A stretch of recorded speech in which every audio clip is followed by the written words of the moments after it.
যিনি প্রিন্সিপাল তিনি জামাতের লোক, এসেই দুইজন ছাত্রদল করা দুইজন শিক্ষককে সেখান থেকে তার চাকরি খেয়ে ফেলল। তাহলে আমরা মানে আমাদের সমর্থিত বা জাতীয়তাবাদী চেতনার লোকজন যারা মানে আওয়ামী লীগের আমলে বঞ্চিত হলো 17 বছর ধরে, আবার এখন বঞ্চিত হচ্ছে, তার পাপ কি? সে ছাত্রদল করতো ছাত্র জীবন, এবং খুব কৌশলে আমাদের বহু অফিসার যাদের ঢাকায় আসার কথা, তাদের তো অনেকে চাকরি জীবনের শেষ, তারা ঢাকাতে আসতে পারে, মানে চারিদিক থেকে বঞ্চনা আর ইয়ের শিকার। তো ওই জন্য বলেছি, তো এটা কি বর্তমান আন্দোলনের যে ফসল, গণতান্ত্রিক আন্দোলনের, এত রক্তঝরা আন্দোলনের, এত শিশু কিশোর ছাত্র শ্রমিক এদের রক্তঝরা যে আন্দোলন, এটা কি কোনো একটি বিশেষ দলের জন্য?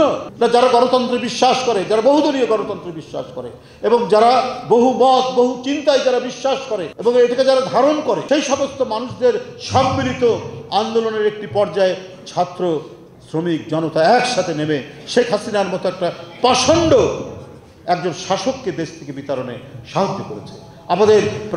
আমাদের সমর্থিত প্রায় 422 জনের মতো আমাদের নেতাকর্মী বা বিএনপির সমর্থক লোকজন মারা গেছে। তাহলে এই ঘটনাগুলোর কেন সৃষ্টি করা? কেন একটা মানে সরকারের মন্ত্রণালয় যারা যোগ্য তারা যোগ্য জায়গায় যাবে, যে লিস্টের 1 নম্বরে আছে সেই দায়িত্ব পাওয়ার কথা, সেটি না করে খুব মানে গুছিয়ে ভেতরে ভেতরে প্রচেষ্টা চালিয়ে মানে সমস্ত শিক্ষা প্রশাসনকে মানে করায়ত্ত করা, জামাতিকরণ করা, এটা তো ভয়ঙ্কর ব্যাপার। এবং পত্রপত্রিকায় উঠছে, আমি পত্রপত্রিকার রেফারেন্স দিয়ে আপনাদের সামনে বলছি, অত্যন্ত দুর্ভাগ্যজনক।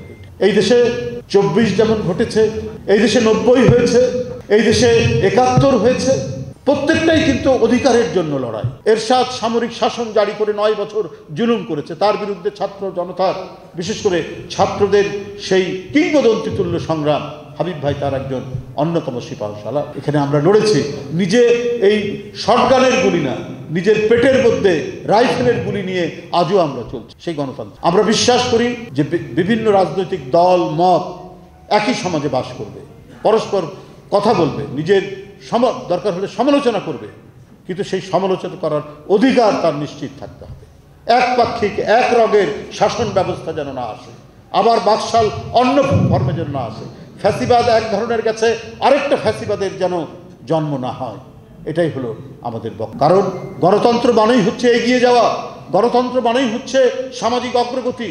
এখানে নারীর ক্ষমতায়ন হবে, এখানে প্রত্যেকটা নারী শিক্ষায় শিক্ষিত হবে, নিজের পায়ে দাঁড়াবে, পুরুষ এবং নারী সমানভাবে তাদের অগ্রগতি হবে। গোটা দেশ এবং রাষ্ট্রে সমাজে পুরুষ এবং নারী অবদান তৈরি করবে, তাদের মেধা দিয়ে, তাদের শ্রম দিয়ে, সমস্ত কিছু দিয়ে।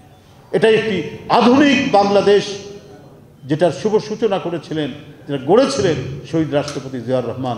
আমরা সেই নীতিতে বিশ্বাস।